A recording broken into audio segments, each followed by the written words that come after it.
So we're finding the positives of being able to meet virtually is we've had some great people are being very kind to us and coming to support us, which is fantastic. We are 33 countries, Julia, and we have almost 200 people in the network, many of whom that are very active across 7 working groups, so all with kind of not necessarily distinct identities, but core tasks, as Inge keeps reminding us, that we have to keep the memorandum and the deliverables in sight. Yes. And anything else is extra and a bonus point. So like exactly. Exactly. John, I think we are ready now, and Stefan has started the recording. Great, thank you. Yeah. Thanks, Stefan. So do you have host, Inga? Yes, I have host. Yeah. Fantastic, that's great. So Julie, if it's okay with you, we will start. We have been waiting with bated breath for your presentation today, so thank you again for getting up at a completely different time zone and agreeing to share your time and your expertise with us. But for those of the researchers in the network who are not yet familiar with your work and who will be quite soon, just to say that Julia Seng is a nurse midwife and a professor of nursing obstetrics and women's health at the University of Michigan, and that's in the Midwest of the United States. Julia is also an ally in the work to make birth a positive experience for all, and including the staff, which is quite important given that we're focusing a little bit on interactions with caregivers and how they may have a role in terms of a traumatic experience. And Julia's research focuses on how childhood maltreatment and post-traumatic stress affect childbearing, and essentially what maternity care teams can do by way of responding and optimizing that. She's also a co-developer of the frontline intervention for PTSD that fits with maternity care systems. And currently, Julia is conducting some implementation projects with systems in Blackpool in England, in Buffalo, New York, and in Chicago in Illinois. So Julia, we are really looking forward to hearing your presentation, and if it's okay with you, we'll have questions at the end or in the chat box. And again, it's just to remind everybody, also on this link, there is we don't have to change to the next one, which says networking. So it's really for an opportunity for us to meet with Julia, and for Julia also to get to hear what we're doing across our different countries and our little pan-European group that we have here today. So Julia, if you're okay to share your screen and start, or that would be great. Thanks a million. It is wonderful to be with you all here today and to see familiar names on the screen and people that I've gotten to spend a little bit of time with and talk about things along the way. So it feels very nice to be among you. I also am wondering real quickly, maybe before I start sharing, if you could use your hand or just wave. I'm curious how many of you are mental health professionals and how many of you are midwives or maternity team professionals. So how many are midwives or on that side of the world? Okay. And how many are therapists or mental health providers? Okay, awesome.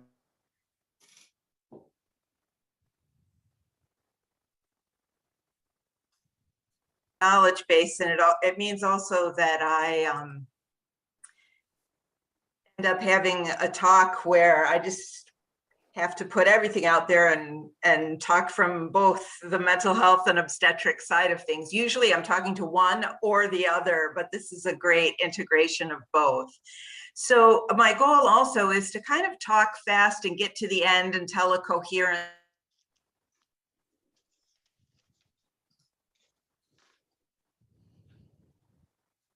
audience, and I think that your questions may be more interesting than the information I'm going to present here. And so let me go kind of quick, but do feel free to put things in the chat.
Joanne, do you think she lost her connection? I would say so. I would imagine, hopefully we can just hold on and she'll be back. There was a little bit of freezing first, which is always a bad sign, isn't it? Yeah. Yes, there you are again, Julia. I'm very sorry that I lost you there, but we'll just keep on going. Yep. Can you see the slides now? Yes. Yes. Okay, and also before I go much further, I want to acknowledge really the huge number of people who participated in growing a program of research over time, especially my closest collaborator for more than 20 years now, Mickey Sperlich, who is a certified professional midwife and a social worker and infant mental health specialist, and she sends her greetings to you today. And then just to remind folks that this is really interdisciplinary work, that I collaborate with midwives, statisticians, psychiatrists, some Aussies and people from the UK, and that many students have been involved and women have shared their stories over 2 decades now as we go forward with this work. And today I want to talk about both PTSD and PTSD following childbirth and the continuum of care, which I'm going to illustrate some things from our implementation work with the intervention that we're working on right now. And I want to share some things that I see coming down the road at us, just in case they haven't come your way yet. So I was making this slide to think about all of the types of PTSD that we're dealing with here. And I loved it because after I looked at it, I couldn't even read it. It looks like gibberish. But basically, we actually are talking about many types of PTSD. And so I'm going to frame those by showing this slide, which is one of my favorite cartoons, where the standpoint that you occupy does affect what of the phenomena you are able to see. So midwives, home visitors, psychotherapists, they may all be perceiving this phenomena from a different perspective. And the lens that you're looking through does make a difference. So today, what I'm hoping to do is just put the vocabulary out there, and then I'm going to try to use it carefully. But basically, I think a lot of times we just toss out PTSD, and that's absolutely fine, shortcut for what we're talking about. But also we could often choose to nuance that a little bit. So our standpoint in time matters. As a midwife, I start in the perinatal period. So I tend to notice PTSD that the women already bring into pregnancy with them. And my main goal around birth is to prevent re-traumatization and postpartum PTSD. Other people join in the postnatal period, so they're seeing postpartum PTSD or postpartum post-traumatic stress symptoms. And what they're seeing could be from the birth, and often that's what's, drawing attention at that time, or it could be pre-existing as well. So some of the women were healthy before birth, but some of them already had something that was going on. So then the next question is which type of PTSD, because there's more than one really. There's what I call the majority type, and then the minority type, which is complex PTSD or PTSD dissociative subtype, which affects about 14% of cases of PTSD worldwide. And actually in our data, it came out as exactly 14% among the pregnant women as well. So classic PTSD that looks more like an anxiety disorder and has elements of anger or avoidance or hyperreactivity is easier to see. It's more visible, their behaviors or reactions with it. The dissociative subtype, however, can be nearly invisible because it is a muting of reaction. So it's hard to see, but it may convey higher risk for women who are going to become parents. How much PTSD? We just throw out the term PTSD without paying too much attention that it does have the word disorder in it, which tends to mean that it's at a diagnostic level. I tend to use that term if clients are okay with that term. Some clients are not, and they prefer to use the term PTSS, so to take the disorder out of it. And then when did it start? This is the key piece that I think affects our work. Did the woman have PTSD already? Was it pre-existing? Or is a childbearing event or experience the index trauma? So was she, perfectly healthy before the birth and now she's in an acute phase of new PTSD? Or was it an old problem that was chronic and it's now exacerbated? So the one reason that I want to talk about PTSD in particular, the dissociative subtype, is because some of the work that I've gotten to do has been biologically based. And our hypothesis was that it would be women with PTSD who would be different from resilient trauma-exposed women or from healthy controls. But in fact, that hypothesis was not very well supported. It was the women who had complex PTSD or the dissociative subtype who have biological differences. So in this slide, this is a study where we had about 5,000 cortisol samples from women from early pregnancy all the way across to 6 weeks postpartum. And you can see in the yellow circle there that the red line is the women who have complex PTSD from childhood maltreatment, and that in early gestation, their fetus is essentially swimming in the stress hormone cortisol. And so we need much more research to replicate this finding and to see what the outcomes look like for the child. But we know from Dutch and English research that when there is crisis for a woman, famine or extreme stress like wartime, that these levels can be very high and they can result in chronic health problems for the offspring through the developmental origins of health and disease. And so this has been shown like in the ALSPEC work in the UK. So here we see it, but not with PTSD per se. We see it with the dissociative subtype. And then here's the last biological slide that I'll show you. This is a smaller study looking at oxytocin, which is just much harder to measure. And again, we see that the women who have the dissociative subtype, the purple line, that their oxytocin levels are vastly above normal. The normal levels, the healthy controls, are the blue line, and the classic PTSD without the dissociative subtype is the red line. So they're down around 150-ish, 100 to 150 within the normal range for oxytocin. But the women with the dissociative subtype are up between 400 and 600. So a vast overshoot of oxytocin. And again, we don't know what meaning this has or how it plays out so much in behaviors or in complications, but oxytocin is very important to childbearing, to parturition, lactation, and to the bonding and long-term attachment relationship with the infant. So this is concerning and needs more research.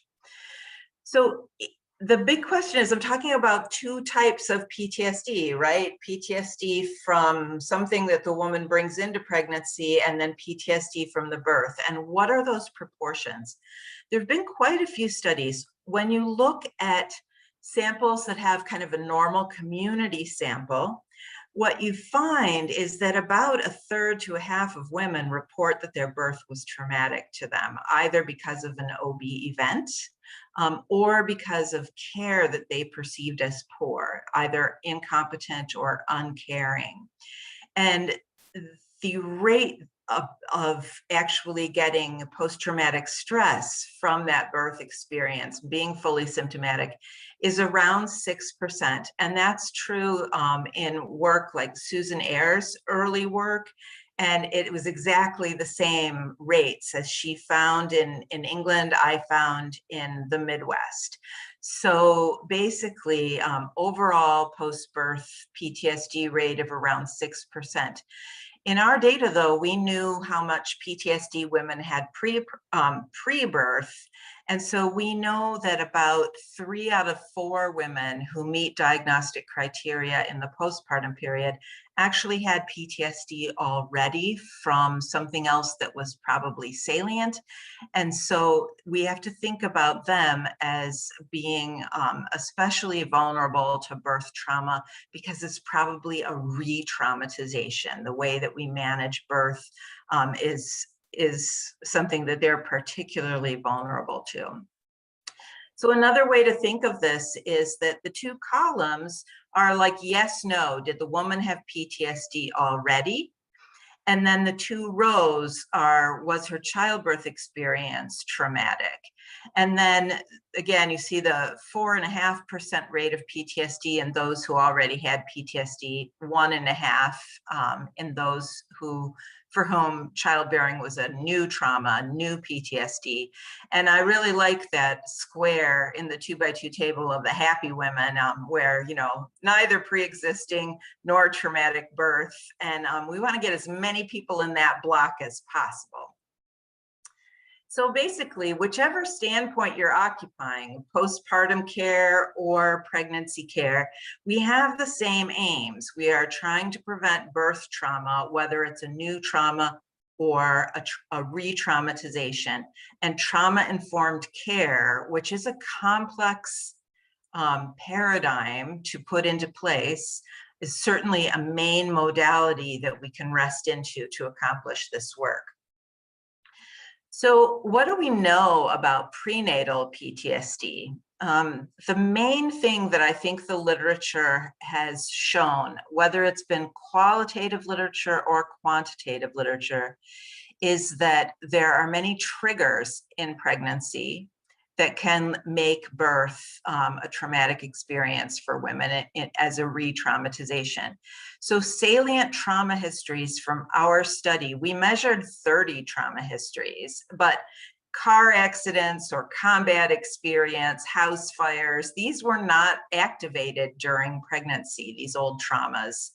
The things that caused women to be symptomatic at a diagnosable level were a history of child maltreatment, which affects 1 in 5, a history of sexual trauma, which affects 1 in 6 in our study. And when you overlap those in a Venn diagram, you basically come up with about 1/3 of women who are bringing one of those salient traumas in. We also found that previous reproductive loss could lead to full symptomatology in pregnancy and previous medical trauma. And we know from other studies that, of course, previous traumatic birth could lead a woman to be fully symptomatic in pregnancy as well. But we don't have that information from our data because all our women were primips. So basically, these are salient histories. And why are they salient? They're salient because there are triggers that occur during pregnancy itself, prenatal care, birth, and the postpartum period that remind the woman of the trauma that she experienced before pregnancy. So triggers have been characterized throughout the literature, especially in qualitative studies. So it doesn't take much imagination to know that there could be inescapable bodily experience in pregnancy, vulnerability in a caregiver relationship where you're dependent and going to be in pain and have intrusive contact, as our friends, the Swedes call it, it's almost like pre-traumatic stress disorder, because once you know you're pregnant, you know the baby's going to have to come out. And so you have a trigger hanging over you for 9 months. And also we know that people who bring a maltreatment history into pregnancy with them have significant worries about parenting and protecting their child within a family system that had maltreatment occurring. So basically, we call the triggers of pregnancy the 4 Ps. And these are pregnancy, prenatal care, parturition, a fancy word for labor and birth because we needed one that starts with a P, and parenting. So the 4 Ps are all things that can cause a woman who has pre-existing PTSD to be symptomatic. In terms of the rates, from pregnant samples, kind of normal community samples, we know that the lifetime prevalence of PTSD is around 20%, and that's the lifetime prevalence. So having ever been fully symptomatic, that's the rate of females in the general population in the United States. So that's not very different in pregnancy. The rate of PTSD that's currently diagnosable in pregnancy is around 8% in this normal community sample. That's twice the general rate among women in the US, which is 4.6%. And that's probably just because of all those triggers that we talked about, that they're more activated and more likely to meet diagnostic criteria during pregnancy. That 8% rate, though, the thing that's really important is to take that with a grain of salt. That was kind of a normal clinical sample. But when you get into high risk settings or low resource settings, highly traumatized populations, the rates are considerably higher than that. So an example would be the work out of Atlanta. Grady Memorial Hospital in Atlanta has a terrific group of PTSD geneticists, and they study PTSD in downtown Atlanta in a hospital where most of the women are African American. So, suffering real inequity in their health status, including PTSD, and there the rate of PTSD in pregnancy is around 30%. So you just have to know your population there. Another really important thing is that in our work, the rate of perinatal depression is about what it is in most other studies, but most studies don't seem to look at PTSD and depression together in pregnancy. And when we did that, 84% of the depression cases also had full or partial PTSD and some sort of trauma history. So we like to use the iceberg metaphor to say that depression is probably what we've been seeing so far, but the PTSD and trauma is the part of it that's been under the surface of the water and undetected. We also know that women with PTSD use substances or maladaptive coping to self-medicate for noxious PTSD symptoms. So the overeating or obesity that we see in pregnancy, sleep problems, unsafe sex, those risk factors that we have prenatal care to help cope with probably have roots in PTSD. And also we know that people with PTSD have central pain sensitization. So they may also have some maladaptive coping or simply more interactions around the aches and pains of pregnancy. And, it's not all in their head, it's all in their brains. They actually do have more pain than other women. So there's a lot of trouble that we see in prenatal care that has its roots in PTSD. And I want to just give you an example again of why it's PTSD and not necessarily trauma per se that we need to pay attention to, because setting matters. Ann Arbor, which, as I was saying before, is a university city, very affluent, highly educated population, high resource clients, and Detroit, a very low resource setting with majority African American women, the rates of maltreatment and sexual trauma and the rates of lifetime PTSD are very similar. But the rate of having PTSD in pregnancy is very different. In Ann Arbor, it's 3.9%. So it's actually below the US average rate for women. In Detroit, it was 14%. And it doesn't surprise us because in Detroit, the age of first pregnancy was younger, so they've had less time for recovery. they've had a total of twice as many high magnitude trauma exposures.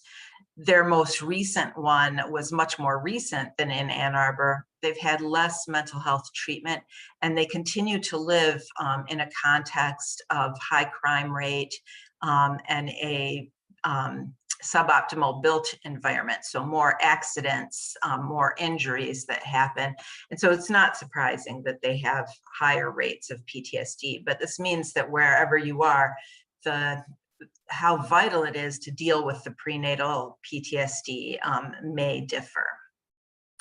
So I know that you're quite familiar with PTSD, but I want to just emphasize here some of the key things, which in the column on the right, those are the new DSM-5 symptom clusters, which now include negative cognitions and mood. So it's like depression has been sort of moved into the PTSD diagnosis. But functional neuroimaging studies that laid groundwork for DSM-5 showed very clearly that the hippocampus and the amygdala are very overactivated. So they respond to fear as though it were the danger was happening now. And those reactions are not modulated by the thinking part of the brain, the prefrontal cortex. Whereas in depression, the out-of-body experience that people can report, or the feeling that the overwhelming thing that's happening to them is unreal or like a movie, that is sort of a self-anesthesia. It's an escape that can be pulled into use when there is no escape. This form of post-traumatic reaction happens almost always among people whose maltreatment was in childhood. It's a pre-verbal type of coping with overwhelm. And the functional neuroimaging shows that it is an over-modulation of fear responses. So it's a shutting down of the fear response. We're more likely to see it as a freeze or a surrender or faint response. So these are very important because it's easier to see the classic PTSD than it is to see the dissociative response. And this slide is from a study that we did of dissociation in labor. And what you can see there is that the vast majority of women had not a single symptom of dissociation. It's not a common response in labor.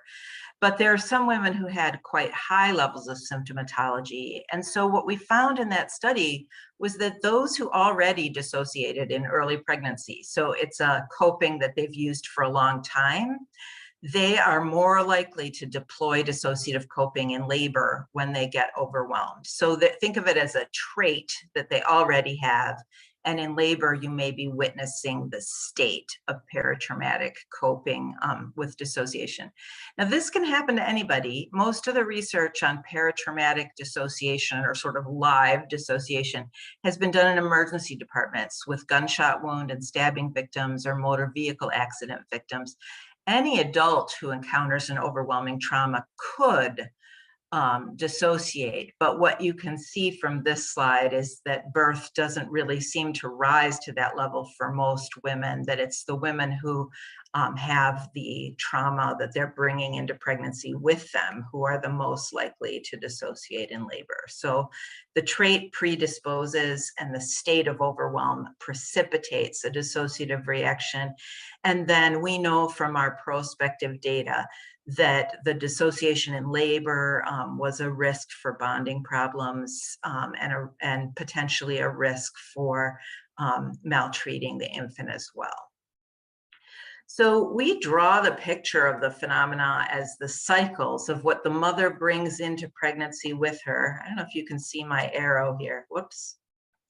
But what the mother brings into pregnancy with her as pre-existing PTSD and depression, and then her pregnancy PTSD, birth experience, which could be traumatic or could have an adverse outcome, leading to postpartum depression and PTSD and bonding problems, which then leads to an impaired dyadic relationship and goes on to put the child at risk for maltreatment or psychiatric vulnerability, and you've got the cycle going around again.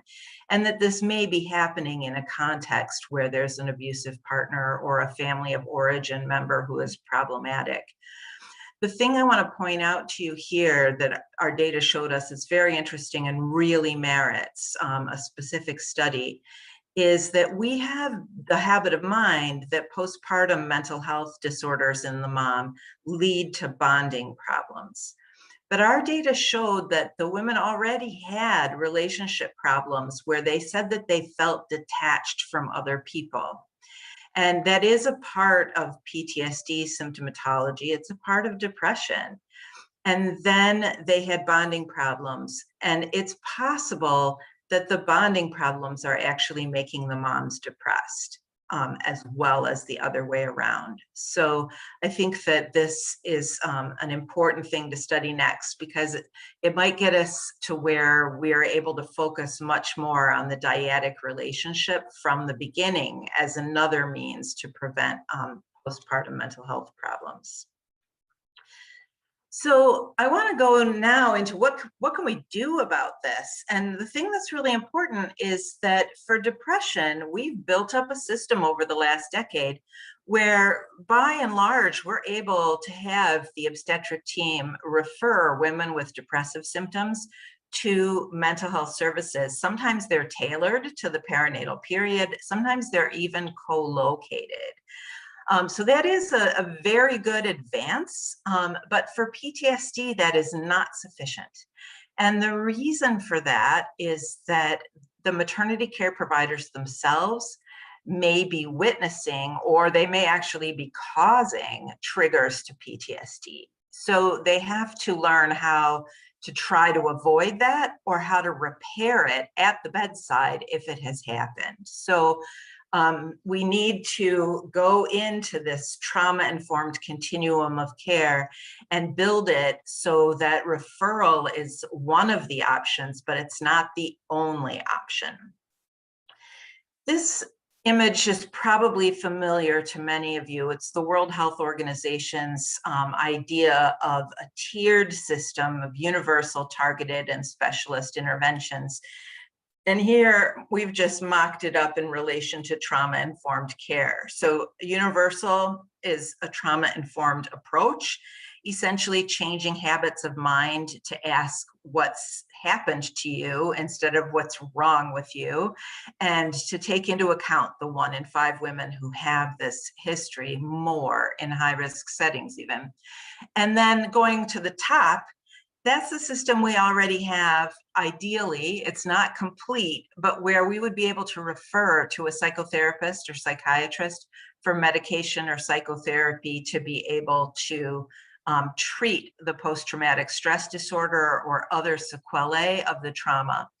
With PTSD treatment, that is trauma-focused. All of the evidence-based psychotherapies for PTSD do involve talking about the trauma as the way to actually cure the symptoms for that. What's interesting to us, and what I want to emphasize, is the middle tier, tier 2, which is targeted interventions. In this case, I call those trauma-specific interventions. And for midwives especially, I divide them into 2 categories. Practices, which might be developed ad hoc in collaboration with a unique client. It might be idiosyncratic to the client, but examples might be having a conversation about what triggers them and making some strategies to avoid those triggers. Or perhaps developing a special form that's like a birth plan where the woman could write her triggers down or talk about what she needs under those circumstances. And the second category is programs. And so these would be sort of manualized, fully developed resources that could be offered to a single client or to groups of clients. And for those who self-identify as being trauma survivors. And these could be delivered by frontline clinicians. The universal approach essentially involves the whole maternity care team, from the office assistants to the nurses in labor and delivery, everybody. And the tier 2 involves clinicians, but potentially anyone who works providing direct care on the maternity team. So essentially, for those of you who don't get to keep your pulse on the treatment guidelines for PTSD, they're hot off the press right now. They came out in late 2020 by both international organizations, ISSTD and ISTSS. And there was really, nearly complete agreement on the recommendations across both of those manuals. So essentially, there are strong recommendations for the efficacy and effectiveness of EMDR, eye movement desensitization and reprocessing, 3 forms of CBT, prolonged exposure, cognitive processing therapy, and cognitive therapy. Those sound very much alike, but they're manualized and they have slight theoretical differences and implementation differences. And then my personal favorite, and I know there's some people in the audience today who also are strong proponents of narrative exposure therapy, which is, I think, particularly vital for midwives to become familiar with and to consider taking up and studying, because narratives are really important. Telling our birth stories are normal, and it's a normal part of that 4th trimester process. And so it dovetails very well with telling your trauma story. And also because NET is fully manualized and has been delivered by non-therapists around the world, including lay people or community health workers. So it would be within the scope of practice of nurses and midwives to take the training for NET and to be able to deliver it. So specialist midwives in particular would be able to do this very well. The thing that's important here, though, is that this evidence base is very, very strong, but there have not been RCTs or studies of safety with pregnant women. I shouldn't say there haven't been any, but they're very scant. So, this is something that a network like your group could try to figure out a way to be able to do reasonable studies of these modalities. Sorry, let me find my place again. I might need that second cup of coffee.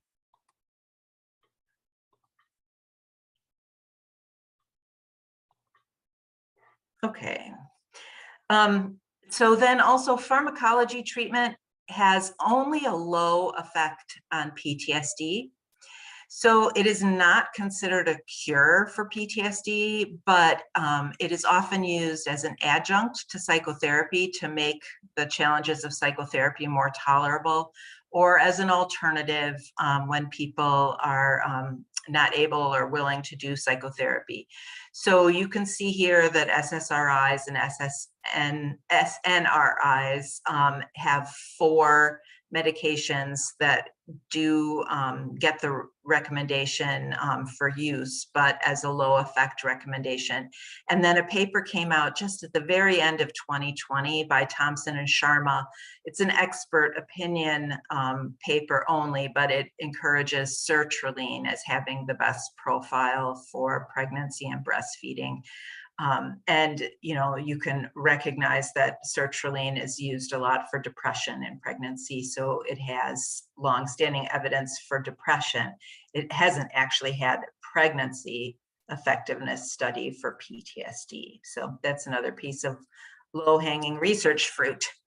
So what I want to go on to now is the stuff that's squarely in our wheelhouse, though, at tier 2, the ad hoc provider-client collaboration that could happen to create practices that would be trauma-specific, and also programs. So far, the ground is wide open to be creating programs. And I know that this group has been working here and there about testing interventions for PTSD following childbirth, including debriefing and short education interventions, and that psychotherapy is getting used. So that is great. In pregnancy, there has been much less that's been done. Really, there are two that have any evidence base at all. So the first one is our Survivor Moms Companion that I'll tell you more about, but it has only had pilot and implementation studies completed. We have not been able to get funding for an RCT, although like Julio Lineweber, who's here, worked with the Australians, and we put in Australian government grants, like a decade ago for this. And all of our grants that we've put in, including in the United States, they've all been looked upon favorably and they have scored, but none of them has ever funded. So that is a real challenge. And, I'm pretty political, and there's part of me that says it's because we want doulas and nurses to be able to deliver this front line. It's not a device, it's not a drug, it's not going to be profitable, right? And some people also just think that education isn't an intervention, and so we don't need to study it. But I do think we need to establish safety, because, that's not a foregone conclusion that even education is benign for this population. So we have Survivor Moms. We have Seeking Safety, which is a very well-established PTSD psychoeducation program, but it is for dual diagnosis. It addresses unsafe coping behaviors, so essentially substance abuse and PTSD in tandem. But it has been moved in one study into the prenatal setting. It's been done as done with group prenatal care by community health workers, and the results were good for that. I think the big difference between these two is the second one's focus on substance abuse. So it's not available for as many people. And also that Seeking Safety was not intended for pregnancy, and Survivor Moms was written by midwives, and it is very specific to pregnancy. And then the third thing that I would call an intervention has not had outcomes research done on it, but it's a website in the UK created by Elsa Montgomery and the Survivors Trust. And it's based on qualitative research. And it's a website that has a series of videos about pregnancy, birth, and parenting after child sexual abuse in particular. So the other things I wanted to point out to you is that When Survivors Give Birth is probably a book that most of you are familiar with. It's written by Simpkin and Klaus. It was from 2004, and it gets used for training a lot of professionals, or a lot of professionals seek it out as a way to improve their labor management skills with child sexual abuse survivors. But I recently found out that it's out of print. And I'm not sure, but Penny didn't answer my emails. And so I'm thinking she may be retiring. And so this is another ripe area. This book's 20 years old. If somebody wants to write a new one about managing labor that would get used by young professionals just learning, it is a great niche. Somebody should definitely fill that. And then also there are more studies being done on NICU moms about the PTSD from having a child who ends up in the NICU. And so we might be able to build on those as well. One other thing I wanted to say is that from the literature in general, especially postpartum literature, there has been the realization that when the intervention is dyadic, when it brings the infant or the infant to be into the intervention, the results appear to be given a bit of a boost or strengthened. I think that's really important to the moms. So that's another thing I think that's a distinction between Seeking Safety, which happens in a prenatal clinic, but it's not focused on an infant, versus Survivor Moms, where it's all about the fact that you're going to be parenting an infant now, and you want to keep that infant safe and give them the strongest start. So keep that in mind if you go developing something, to be sure to pull the infant into it.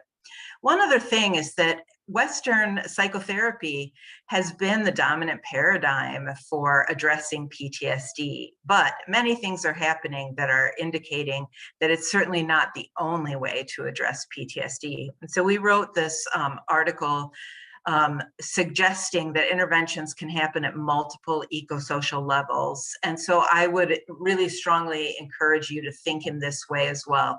At the societal level, I think of it as political activism or making women aware that they're part of a large group. I think Me Too has paved the way for us to do this in some ways. So it's a movement instead of an individual psychotherapy.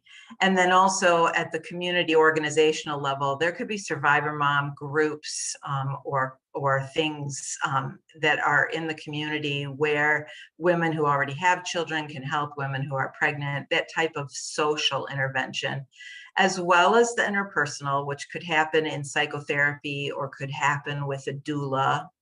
And then individual, where self-regulation is probably a very important topic, especially as a baby is on the way. So think creatively and think broadly about what types of interventions you can need, and especially keeping that tiered intervention in mind, where only some people need the top tier with a specialist, but a lot of people could do the trauma specific that's targeted and frontline, and often is education and support.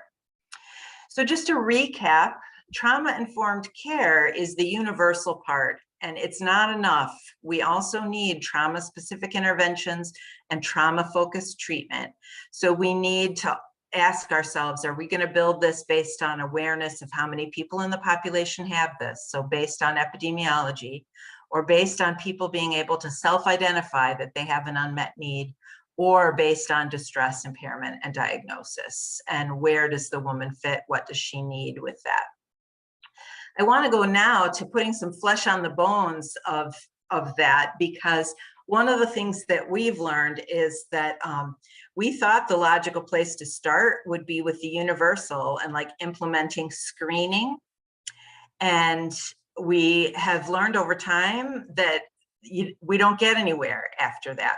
That in fact, people on the ground won't screen for trauma history and PTSD unless they have something to offer, which was a no-brainer realization on our part when we thought about it. So we have given up the idea of being tidy and going in order. And now we're promoting dropping an intervention right into the middle, because if they have something to offer, then they will start screening and changing their habits of mind, because they'll begin to see how many survivors they have in their practice who are interested in having programming for themselves. And also, you can't really offer something frontline without having specialists available to take referrals for people who need more. So it helps to cultivate the network and to encourage the providers to get trained on evidence-based PTSD interventions. So this is a more disruptive model. Instead of starting at the shore and swimming out, we're just suggesting to dive into the middle and create the whole system when people get excited about what they could offer to women. And to that end, we have worked on the Survivor Moms Companion, and that has been our sort of disruptive intervention. When we were creating it, we basically wanted to integrate mental health care for PTSD into the obstetric system. Depression, anxiety, perinatal stress, intimate partner violence, substance use, and smoking were already visible on the surface. It was the tree. People were responding to it, but they were not perceiving the roots under the ground, which was this cycle of intergenerational familial abuse and neglect. In the United States, the very big concern about historical trauma against Indigenous people and African people, and certainly not perceiving the PTSD symptoms. So we started working with, the healthcare providers to see about intervening. And we actually started at the top, trying to create an intervention that midwives, nurses, and potentially social workers in particular could use. But what we found through implementation projects was that there were others who had less education, who wanted to deliver it, and in fact were very good at delivering it and are much more cost effective. So these days we're also working with doulas, who are paraprofessionals in the United States, home visitors who might be nurses, but often are also paraprofessionals. They're community health workers or outreach workers. And we did that in Buffalo, New York, in a very low resource setting, and it went great.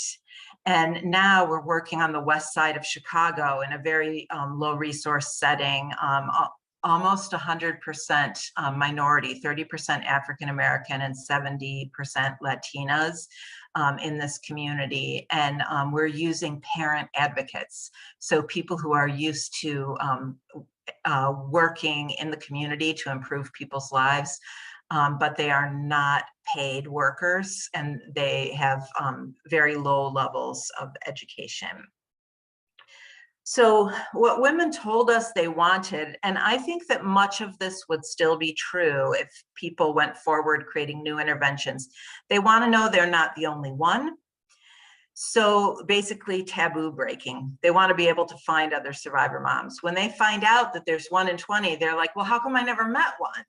And it's because, you know, women still feel like they have to act like they're having this glow in pregnancy, not like they're having insomnia and nightmares because they have so many anxieties and worries. They want to know that they are not alone. And when they said that, what they mean is they want alliances to get through this. So whether it's with healthcare providers, whether it's with childcare providers, or potentially just support groups of peers, they want help to get through this. The women who bring maltreatment PTSD into pregnancy with them, we know from their data that they have much less social support than others. They have less satisfaction in their partner relationship. They're much less likely to actually be married, though not less likely to be co-parenting. And often they have ruptured relationships or toxic relationships with their family of origin. And so they really need even basic social support to be built up during this time.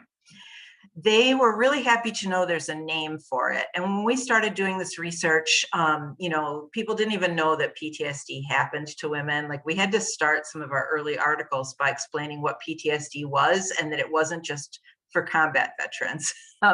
So I think that has changed. But what the trouble is that women don't know that what they experience is symptoms of a disorder that can be treated. They think it's character flaws or personality on their part. And so having a name for it opened up all sorts of possibilities for them. They wanted to know that there is a treatment, although they're not necessarily going to approach treatment during pregnancy. They like to think that they could approach it someday if they needed it. They want information and skills to use during the childbearing and early parenting period, and they want to access it via the maternity system. They would much rather talk about this stuff with their midwife or with a health visitor than go to a psychiatrist or a mental health setting for it. And we co-created Survivor Moms by talking to a lot of people. So in that book that you see on the screen, that's my colleague Mickey Sperlick's study that had 81 women's narratives in it. And then the study that I did included just 15 interviews, but they were women who had both good experiences and bad experiences. So we know that having a positive birth, that succeeding at breastfeeding if the woman wants to breastfeed, feeling the emotions of motherhood and the bonding were powerful healing experiences for them and really made a difference. So what is the Survivor Mom's Companion? Basically, it addresses PTSD and maternal development in tandem. And it is for women who have a maltreatment history, and it is psychoeducation. So that's information, skills training, and emotional support at the same time. It does have 10 workbook modules, and the woman does the workbook for homework and then has a 30-minute tutoring session with the nurse or doula or health worker. But we have found over time that on average, women don't do all 10, they do about 7. And so we insist on the core 4, which is the overview, and it teaches the 3 target mechanisms of change: PTSD symptom management, emotion regulation. So that's both low mood and anger expression. There's specific stuff about not squeezing or shaking a baby. And then also interpersonal regulation. So how to read the baby's cues, but also how to read a midwife's cues, and how to repair a relationship that's had a rupture in it. And the other modules are more problem-oriented. They're about breastfeeding, getting your needs met, building your social support, and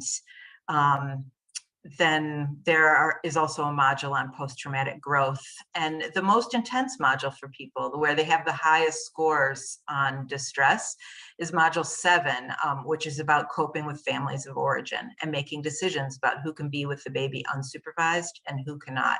And that just seems to be an extremely emotional module for people to work on, but very important. It's the explicit abuse prevention part of the program.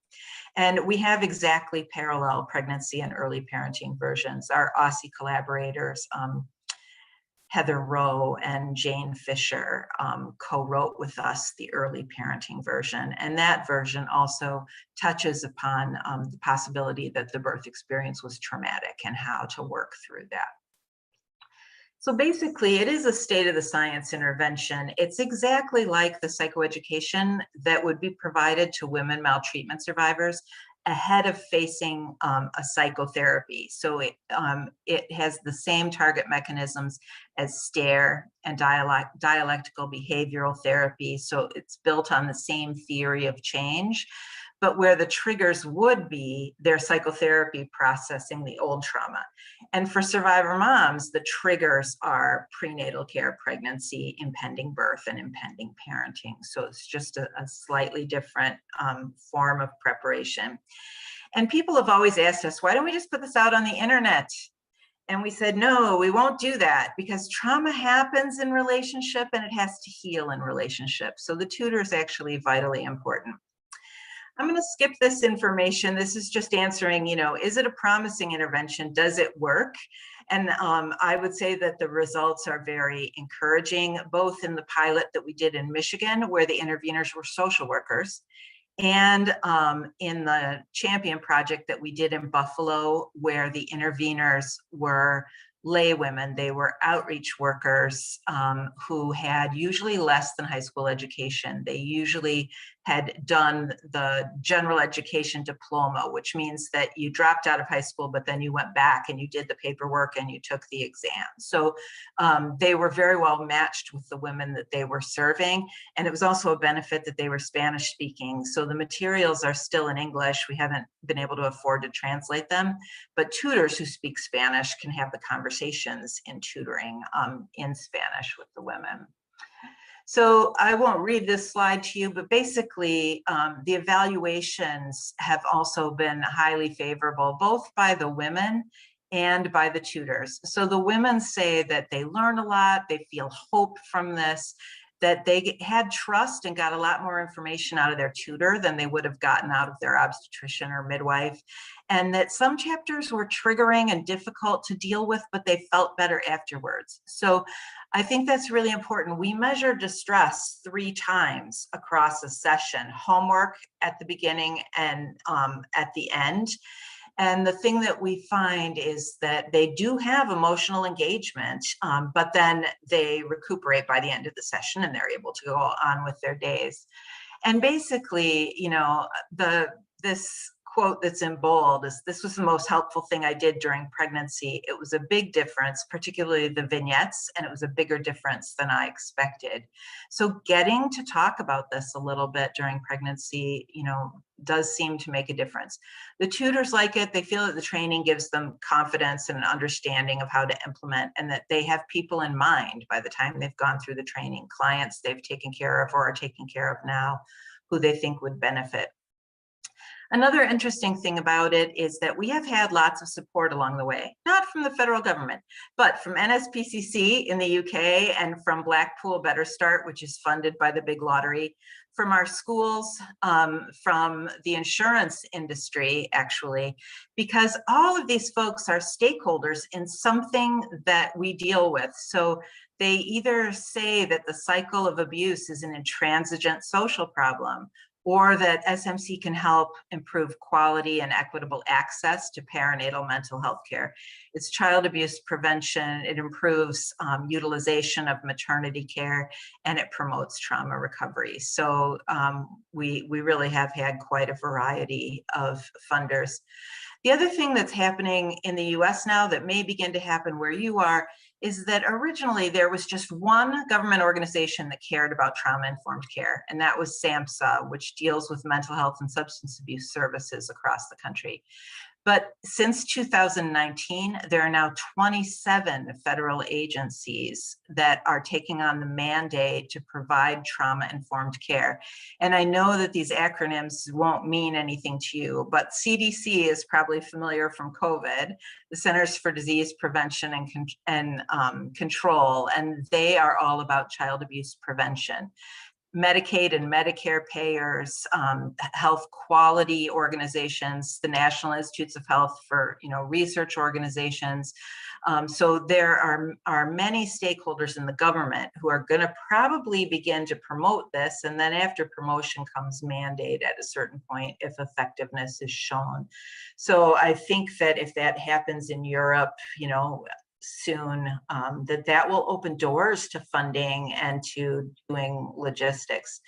So I really strongly think that psychoeducation for PTSD following childbirth could be a very good way to go. And I'm hoping that some development is happening and testing is happening there that will make its way into the literature soon. So basically it could involve also the other levels, including activism. I think women who've had a traumatic birth and who have the part of PTSD that manifests as anger, that they would be happy to join in a movement for increasing respectful birth, physiologic birth choices, and holding people accountable for the nature of the care that they give. So one of the things we know with the survivor moms' postpartum outcomes is that it was not obstetric emergency that made them symptomatic in the aftermath.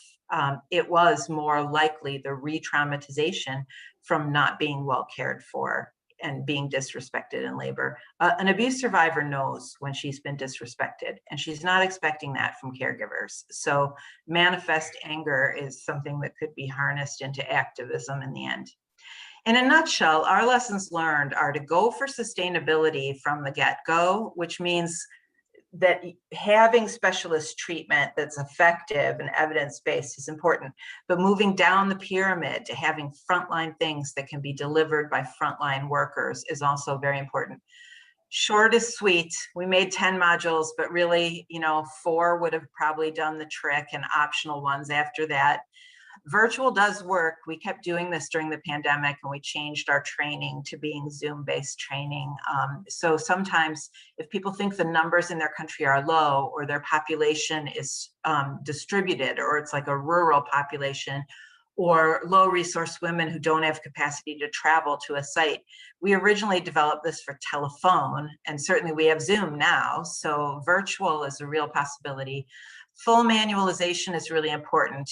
It facilitates good outcomes by fidelity, and it facilitates research on the outcomes, but also in the United States, if it's not fully manualized, it can't be reimbursed by insurance. So it's very important.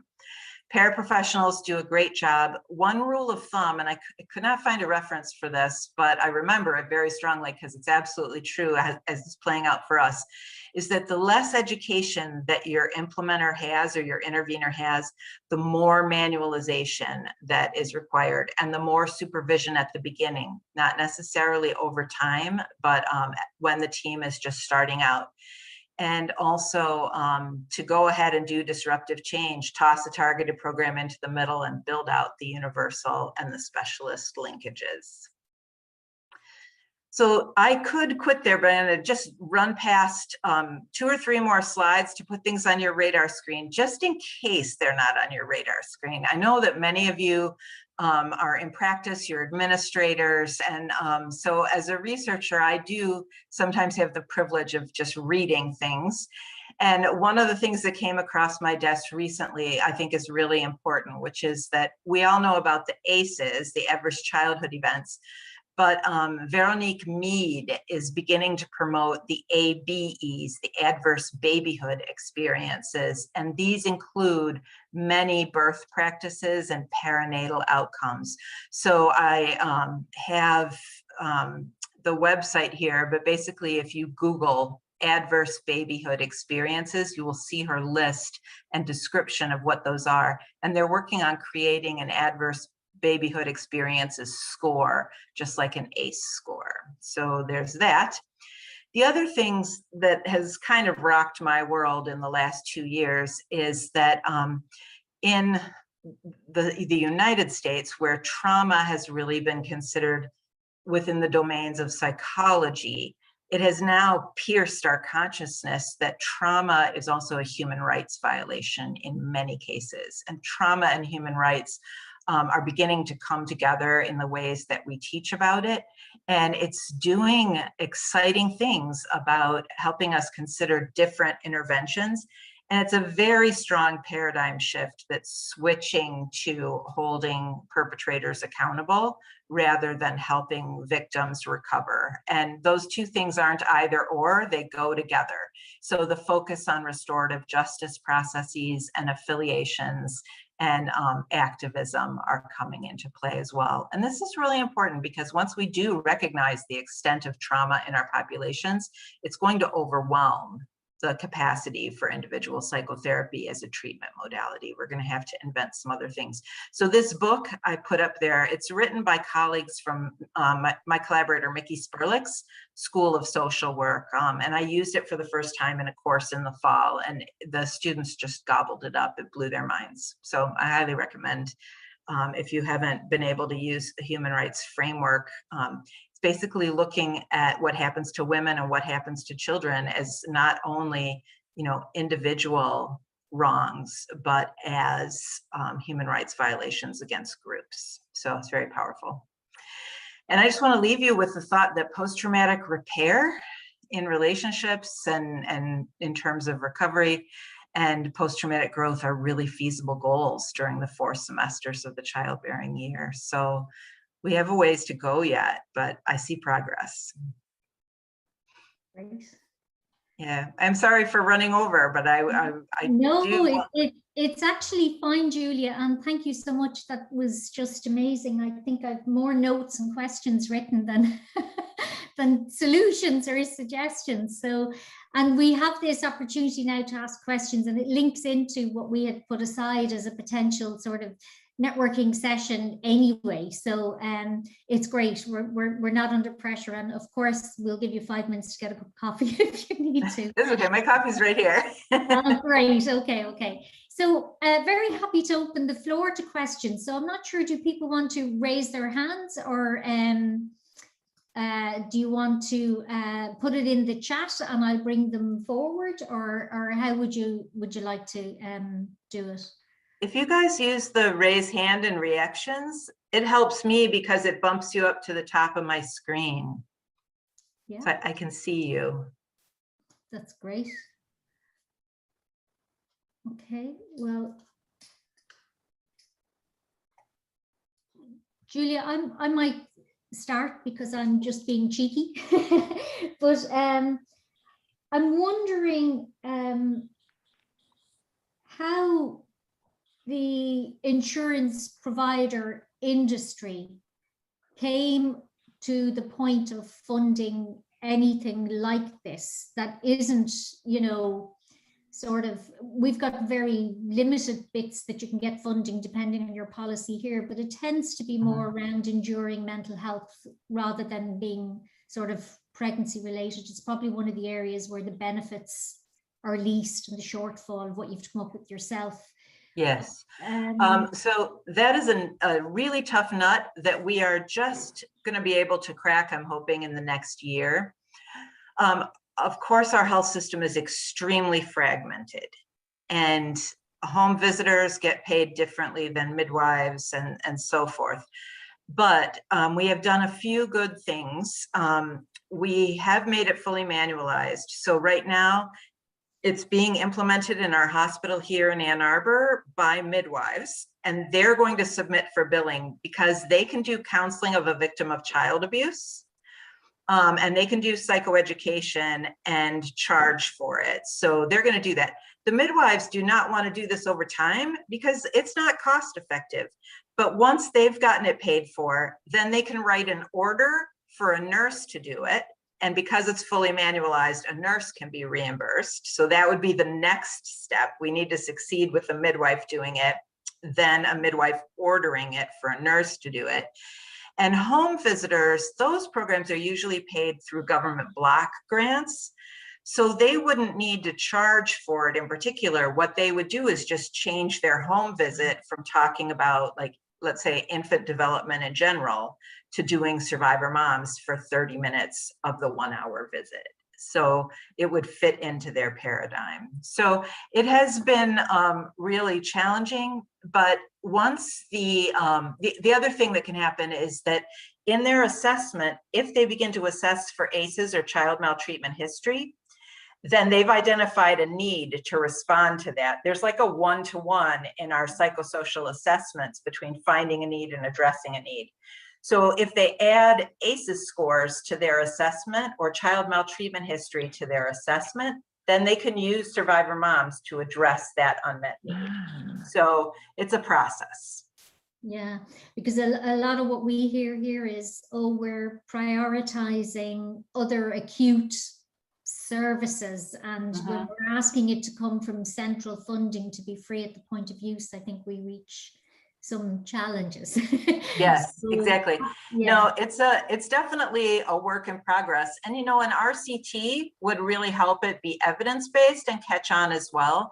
But we've submitted 7 federal grants and it has not funded. So at this point, we're going for implementation hybrid studies where we're going to gather data on the clients, because an assessment at intake is part of it.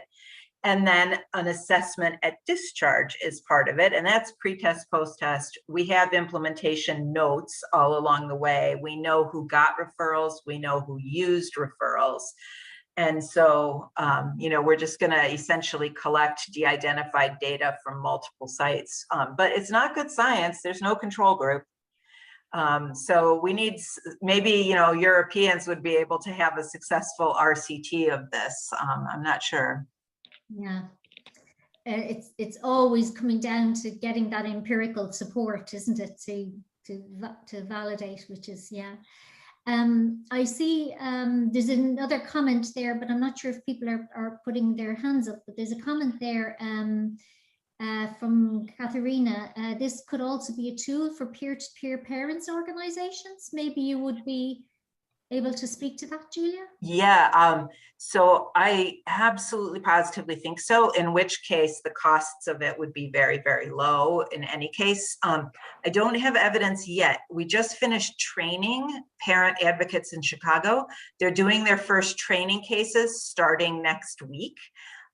So we will have some outcomes. For us, whenever we go from the intended interveners down to the next level of education background, we like to run a project to verify that the safety is good and that there are no adverse events. And that has absolutely been the case with doulas and community health workers who were employees.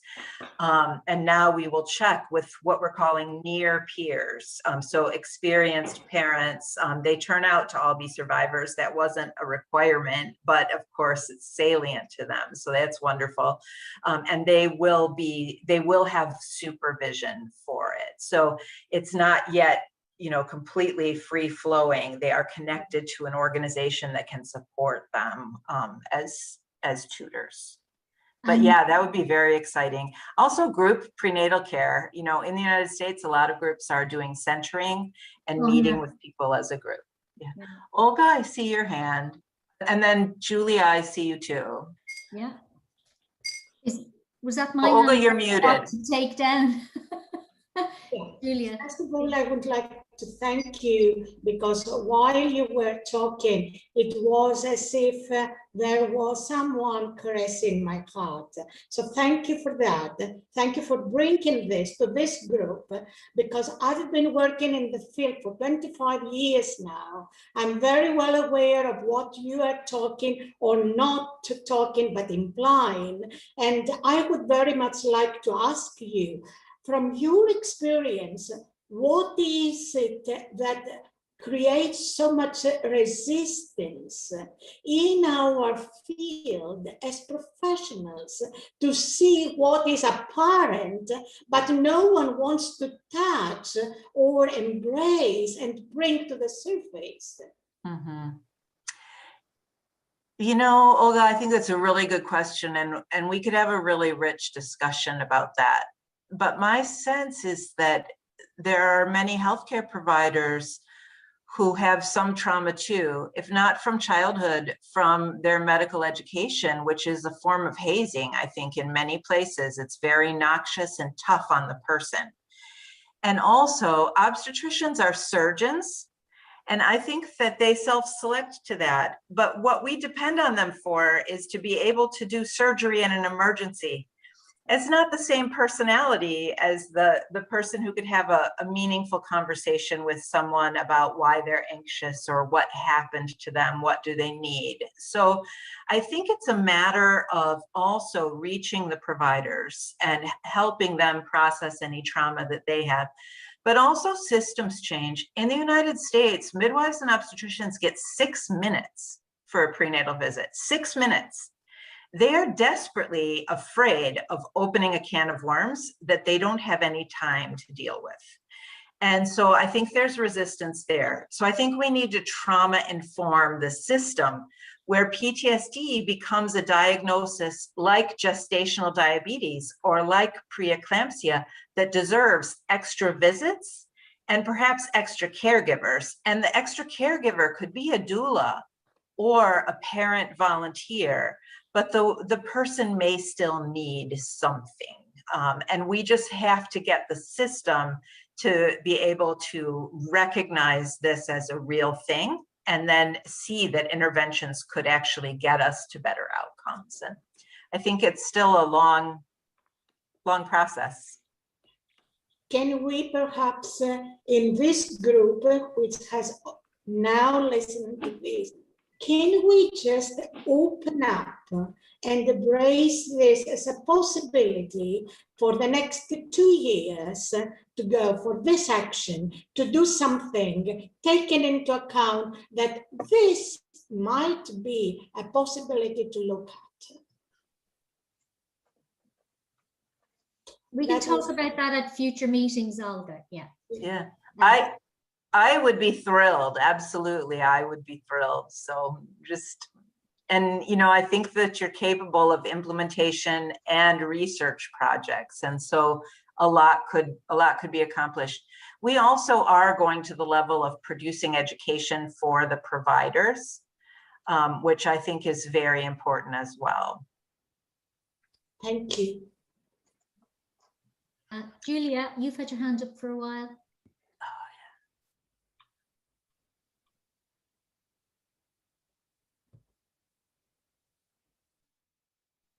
Oh, sorry, my microphone. Thank you for the very interesting presentation, Julia. It was great to hear this aspect really put into the focus for this action, for this meeting. My question goes in the direction that you already have elaborated on. I'm wondering about the midwives. Could you describe a little more in detail, what do you think, what training do they need?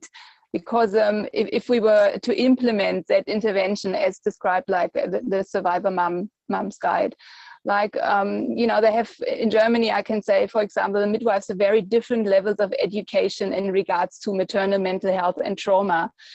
So what do you think do they need, or what do you offer on? I've seen there's training programs on your on the website for that Survivor Mom's Guide, and could you talk about this? Sure.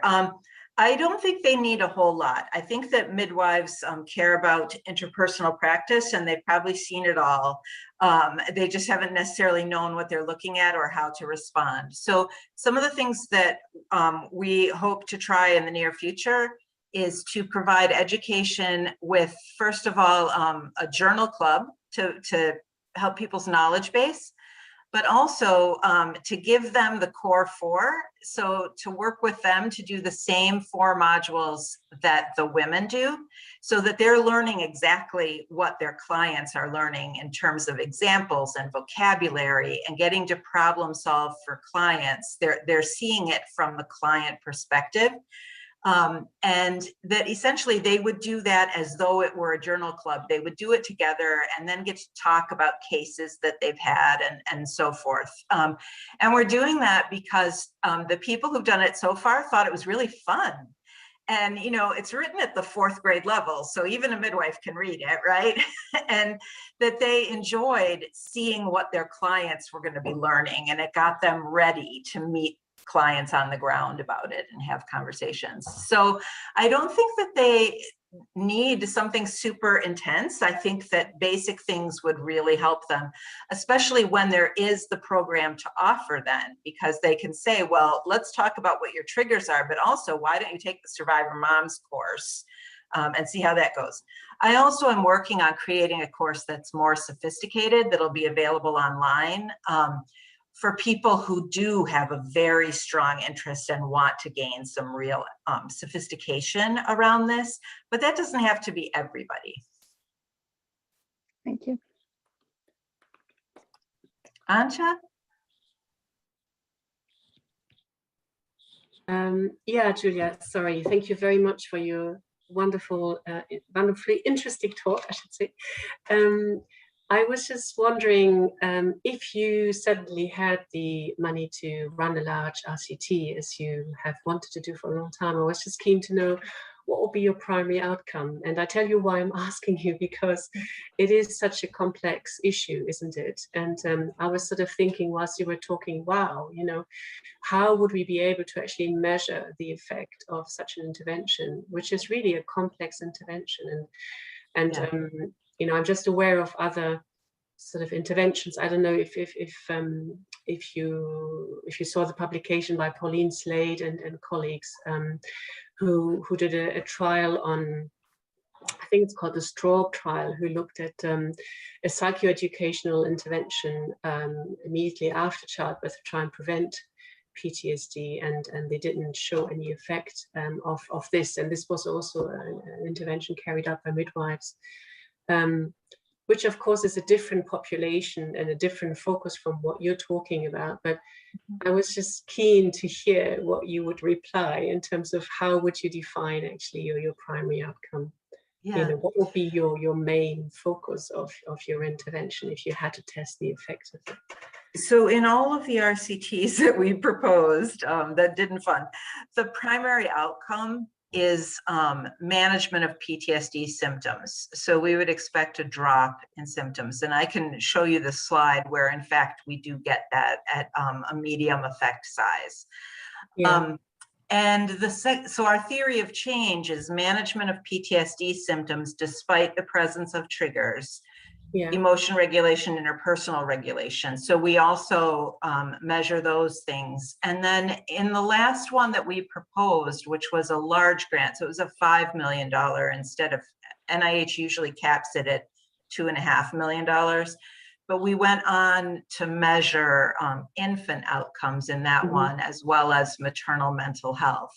So we were looking at the dyadic relationship with a nursing measure called, I want to say the NAST. I don't remember what it stands for, but it's observational. A home visitor codes the interaction.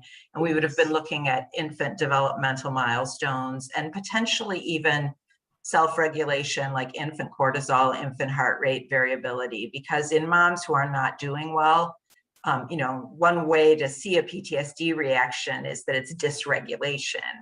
And when we look at the infants, they have similar dysregulations. It's almost like they are mirroring or pairing each other. So those are the types of things I would look at. And so would you then see it more as an approach to help women manage their symptoms, or would you see it also, would you also expect to some extent some curative effect at the end of the day? What would be the sort of we expected just to manage the symptoms, yeah. but in fact, we saw symptom reduction. So the way I view that is they're succeeding at managing their symptoms, yes. but it does not in any way process their old trauma. Yeah. It is actually Yeah. a present and future focused intervention. There is no need for them ever even to disclose what happened to them when they talk with their tutor. So I don't think that it's achieving what prolonged exposure, EMDR, or CBT would achieve. But let me show you guys real quickly, going back to the slideshow. I can show you the slide that shows the PTSD symptom decline.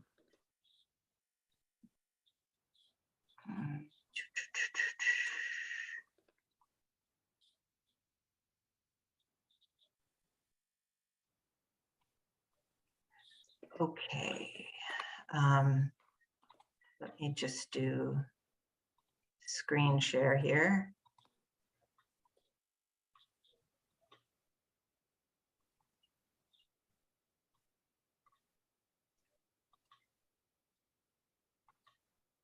Okay, can you see this? Okay, Yes. so basically remembering that SMC is targeted intervention. So we just ask them if they want to do it. And we do assess their PTSD at baseline, but they don't have to have PTSD to do it. So what we did for this analysis was that we just divided them into two groups, the 9 who did fully meet diagnostic criteria at the beginning, and the 16 who just had some PTSD at the beginning. And we used a symptom measure that has frequency and severity. And so after module 2, module 4, module 6, and module 8, we rescored their PTSD. And 35 is the diagnostic cut point on this measure for probable PTSD. So you can see that those who met criteria actually fell below the diagnostic level by the end of module 2. So they had already learned something by the end of module 2. And that these people also had lower symptom levels, even though they were below the threshold to begin with. And these were statistically significant, even though this is a very small pilot. When we repeated this in Buffalo with the outreach workers, it's not in graph form, but down here you can see that the effect size of the change in PT. So this group started out on a different PTSD measure, which is for DSM-5 now, in the severe range. The reach to this group in Buffalo, it was a much more low resource setting. And so they were in the severe range to begin with. They also had moderate depression on average. The change in PTSD score was medium effect size, and same for depression and same for interpersonal reactivity, small effect size for anger expression.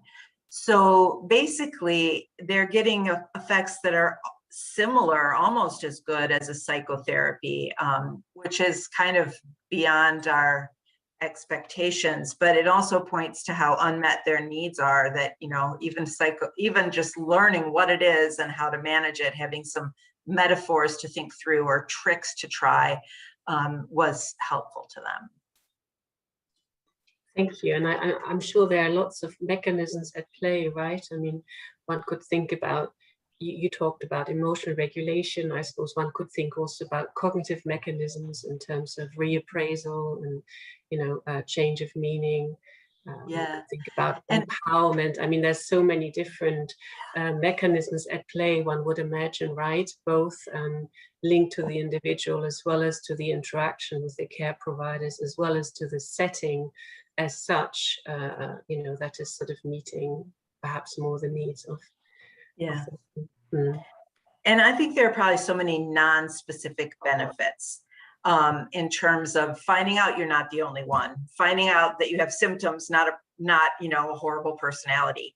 Hopefulness. Our last module is on post-traumatic growth. And sometimes, the women and the tutor are both crying at the end because the woman says, this has given me so much hope. I feel like I can stop the cycles with me. And so that is like, gives me goosebumps, when I hear those stories. But hope is really important when you're going into, having your first baby. It's very important. So speaking of this, I'm seeing in some of the comments that people are like, do you want to do a study on this and stuff? It's like, I would love to. And also we've written the grants like 7 times. So if you want to write a grant, you let me know. I will give you a lot of text to work with, so. I have a funny feeling you'll be inundated, Julia, and being invited to all sorts of grant writing meetings to help hone down and look at what the potential possibilities are, whether it's EU or whether there's something that I know your national funding agency used to do tripartite ones with Ireland and Northern Ireland, but I'm not sure what schemes you have now. So I would imagine there'll be plenty of opportunities and people will be mad keen to develop. Yeah, well, I would love that. And we also will need to do translations of things, but I think that our materials are in quite good shape to do that now. We have had the Spanish translation in the past, although that was a few versions ago. And I'm French speaking. I would love to do a French translation at some point. So yeah, it will be fun. Yeah. And just to say a couple of more messages, I'm not sure, Alison, who's one of our early career investigators, Alison, do you want to tell Julia a little bit about the new work that's happening in your area? Yeah, hi Julia, great to meet you and thank you for a fantastic presentation. I was like, I think many of us were totally gripped throughout.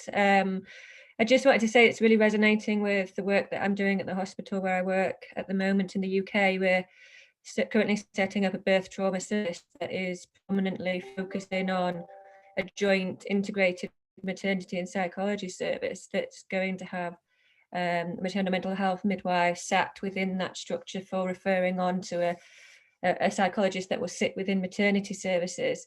The frustration that I'm having a little bit at the moment is that we are only focusing on women who have birth trauma rather than the sort of dissociative trauma that you're talking about that women bring antenatally. And I keep saying we need to be looking at these, talking about how we can provide this care for these women, but we're just in our pilot year at the moment, so it's still just setting things up, but certainly lots of things to be thinking about. And something I definitely want to look more into is the net therapy. I think that would be something that our midwives could really benefit from. So I'm thinking about what sort of training. I'm doing some multidisciplinary training in September for our team and thinking about where we can utilize some of the things that you've talked about today.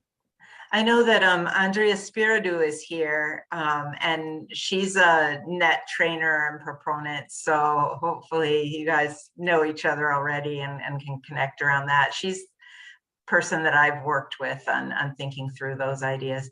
And Alison, one of the things, hi Andrea, one of the things I would say about the opportunity that you have is, like go for it 100% within the constraints and then see if you can subvert a little bit or do what I call, guerrilla research, which is that, when you're working with women about the birth trauma, see if your instruments can be tweaked to ask, are the symptoms you're having from the birth or something else? Because women can answer that question and they may say, I don't know, because they don't want to disclose, or it may honestly be murky if it's from childhood. But at least you can begin to see what proportion of the women you're working with, this is not a brand new trauma, that it's connected to something that they already had. And then still, they need what you have to offer. And the other form of subversion is to say, do you want to talk about, any of the stuff from the past that might be affecting this right now? I don't think you necessarily have to change a whole protocol to be able to at least open that conversation and then write really good notes, you know, so that you can go on to the next grant saying that an ad hoc finding was really that this wasn't the first trauma for a lot of these folks, and we need to just enrich what we do a little bit. Yeah, I think as a midwife, that's what I am, is that fear, I suppose, of opening up those wounds and not being a counsellor or trained in that specific area to talk to women about previous trauma. And I think this is where the trauma-informed care element comes in, and sort of helping to at that universal level, that bottom part of the pyramid that you talked about, and how midwives can have a bit more confidence or the sort of skills to tap into that, really. Yeah.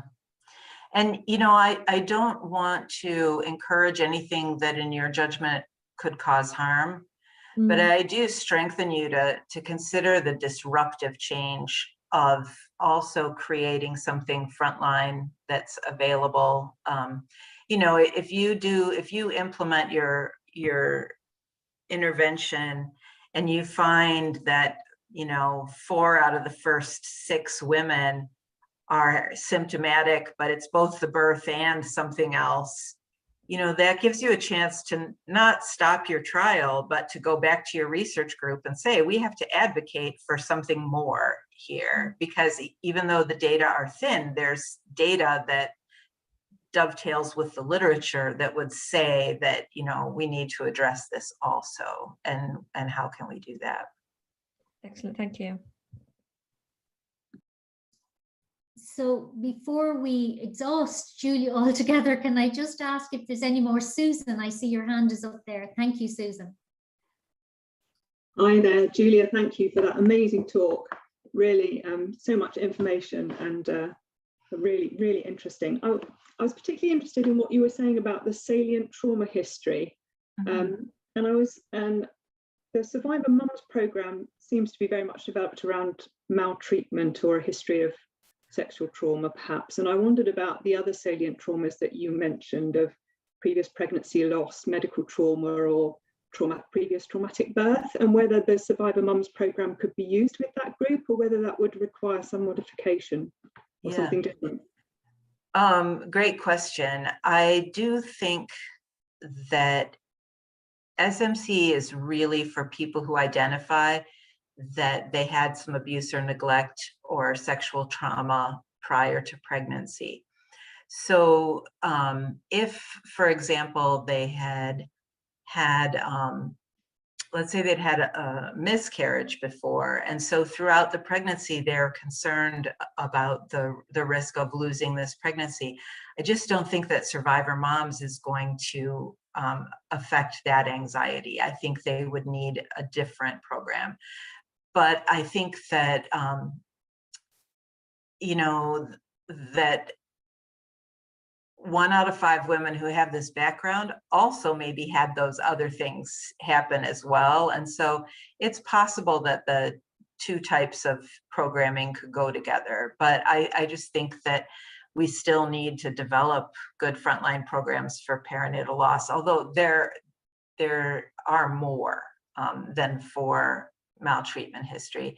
And similarly, we have since used, we intended SMC for first-time moms, but it has been used by women who are having like a 3rd or 4th baby. And what they said was that they wish they'd had it with the first one, but they're still learning stuff, so it's good for them.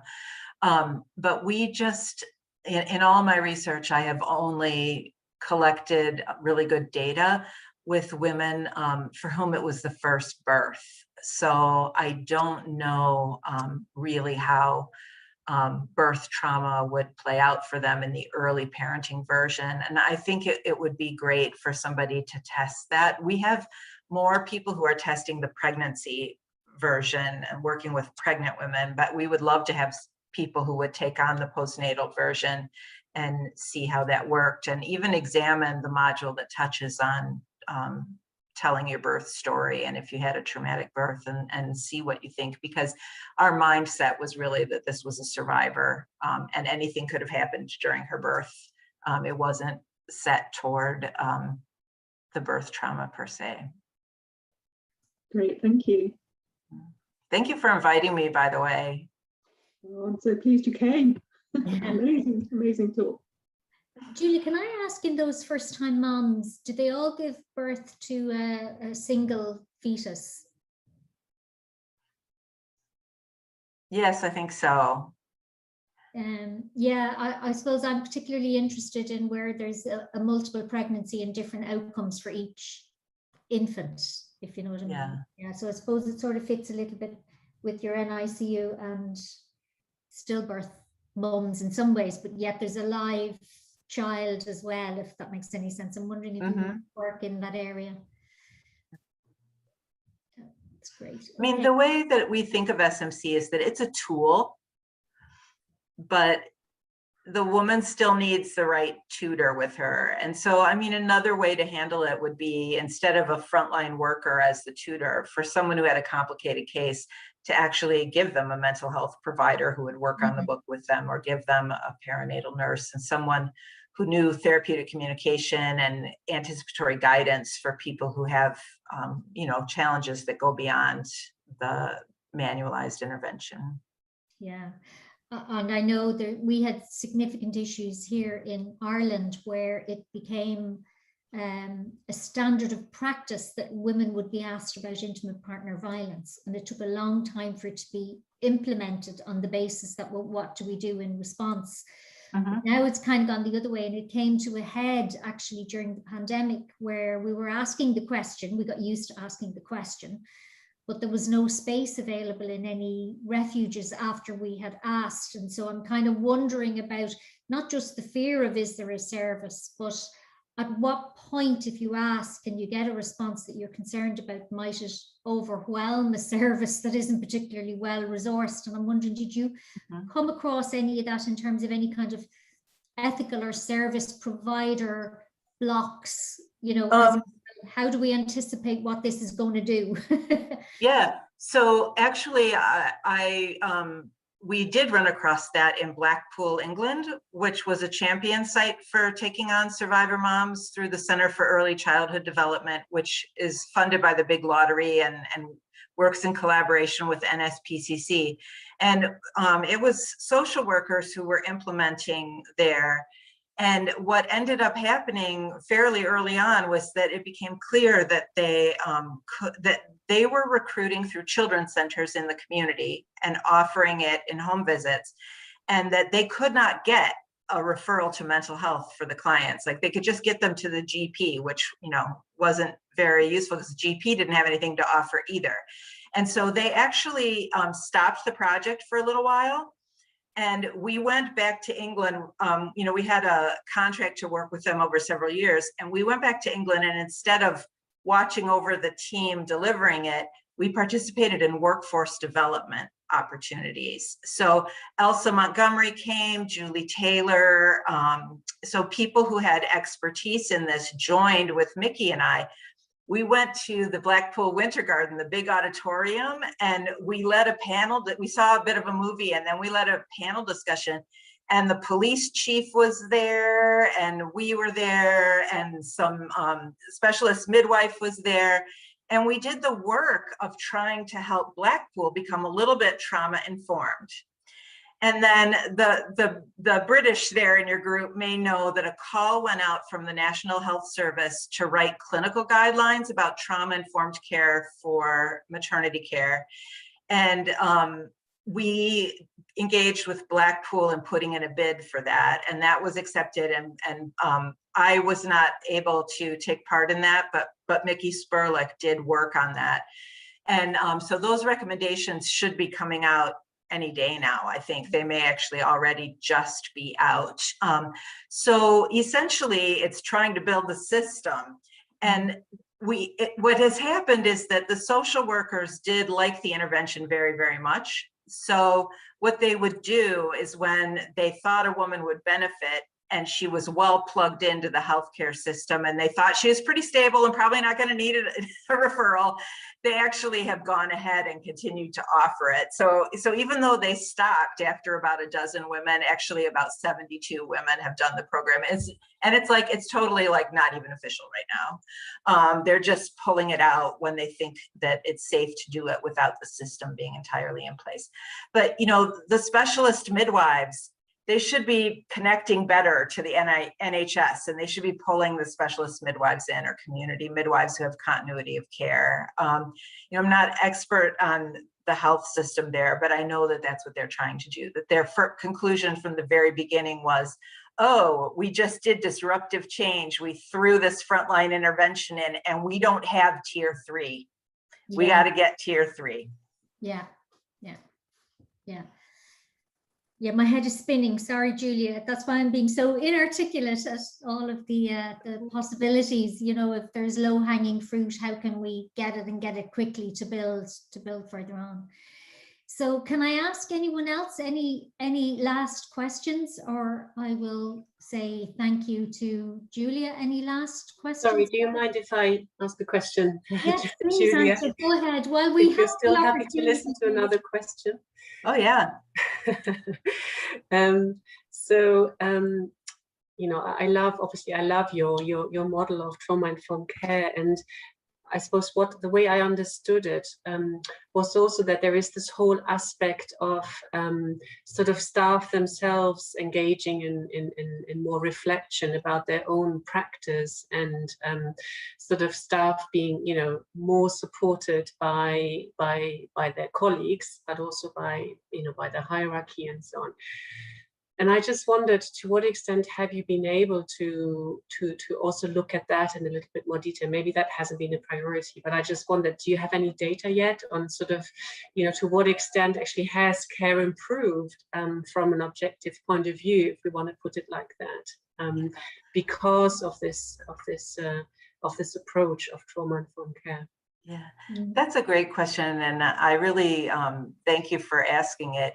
In our first pilot in Michigan, it was done at our university hospital and also out in a rural part of the state. And for the women who did it at our hospital, we often, I shouldn't say often, several times we got phone calls from our midwife colleagues after they attended a birth. And they were just so excited that they wanted to tell us the story. And it's one of the reasons that we kept with the name Survivor Moms, Survivor Moms Companion, because our Aussie friends told us that is not going to fly. And in fact, in Australia, we just had to call it something else. But what I will never forget, the phone call. I walked into my office and, the phone's ringing and it's 7:30 in the morning. Like, who's calling at 7:30 in the morning? A midwife who's going off duty. And she said, oh, I'm so glad to reach you, Jules, because I attended a Survivor Mom last night and it was so amazing and blah, blah, blah. And so she didn't call her, that difficult patient or that crazy controlling cow, she said, that Survivor Mom, and that they had been able to navigate the triggers and what the woman had needed. And they bonded because the woman was able to say, you're doing such a great job for me. This is so much what I hoped for, and then it was a smooth and terrific birth, and so they got to have a feeling of accomplishment because they were able to converse with the woman. And that's why we created it as an intervention for women and not for the staff, because we feel like we can't ever control what the staff are going to do. And also at academic health centers, it's trainees all the time, just turning over, So we thought if we empowered the woman, that providers do want to respond to their clients. Mm-hmm. They do want to do a good job. And so we have had several instances like that where people have called to let us know that they thought that they had a more successful birth and that they didn't even know that they had survivor clients, because the women did not have to go through their provider to join the project. So they were like, I didn't even know I had survivor clients. I want to tell them, yeah, every person that you're having trouble getting along with is one of the 1 in 5, right? Every one of them that gets so angry she wants to sue you is one of the 1 in 5. You have a lot of survivor clients, you just don't know it yet. So the providers do also find that it's very helpful.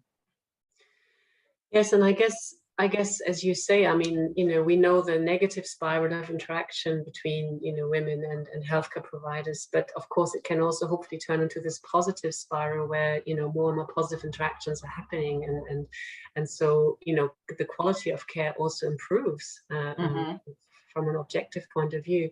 And yeah, I think that would be really fantastic to look into as well, wouldn't it? In some way to sort of see what happens there for the care providers. And I'm just aware of all the research that's out there showing actually how how much trauma and burnout and so on we find in healthcare providers in the perinatal period. And to some extent one wonders what happens when these care providers then interact with women and families who themselves are traumatized as well, and one can imagine that sort of lots of vicious circles of interactions happen quite quickly. So it would be really interesting, I think, to see also to what extent this can be turned around into a sort of positive interaction. And one could imagine that as you illustrated, that for care providers that's more satisfying, obviously. Yes. If they have the sense that they've done a great job and it's very satisfying for them, and one can imagine that will have positive knock-on effects also for future care provision. Yeah, and I could tell you like 1 or 2 more instances. In Indiana right now, also in the Midwest, we have an early adopter of SMC who just moved from Chicago to a different university. She's a clinical psychologist, and she's been dealing with, women's health, some perinatal therapy. But now her job is to turn the OB department into a trauma-informed department and to link with psychiatry there.